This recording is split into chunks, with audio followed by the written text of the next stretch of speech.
৬৪ সূরা তাগবুন আয়াত ১৮ মাদানী ১ যা কিছু রয়েছে আসমানসমূহে এবং যা কিছু রয়েছে জমিনে সবই আল্লাহর জন্য পবিত্রতা ঘোষণা করে। বাদশাহী তারই এবং প্রশংসা তারই, তিনি সর্ববিষয়ে সর্বশক্তিমান। ২ তিনি তোমাদেরকে সৃষ্টি করেছেন, অতঃপর তোমাদের মধ্যে কতক কাফির এবং কতক মুমিন, আর তোমরা যে আমল করছ আল্লাহ তার সম্যক দ্রষ্টা। ৩ আসমানসমূহ ও জমিনকে যথার্থভাবে সৃষ্টি করেছেন এবং তোমাদেরকে আকৃতি দান করেছেন এবং সুন্দর করেছেন তোমাদের আকৃতি, আর প্রত্যাবর্তন তো তারই নিকট।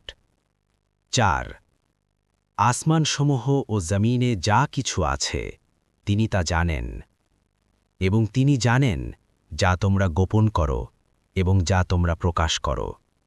আল্লাহ অন্তরসমূহে যা কিছু আছে সে বিষয়ে সম্যক জ্ঞাত।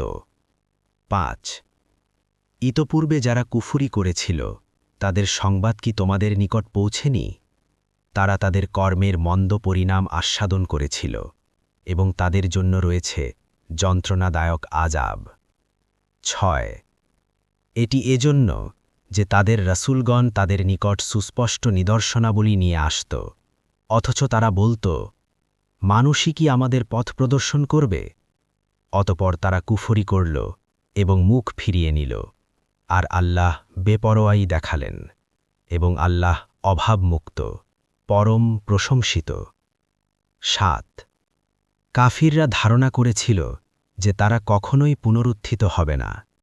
বল, হ্যাঁ, আমার রবের কসম, তোমরা অবশ্যই পুনরুত্থিত হবে, অতঃপর তোমরা যা আমল করেছিলে তা অবশ্যই তোমাদের জানানো হবে।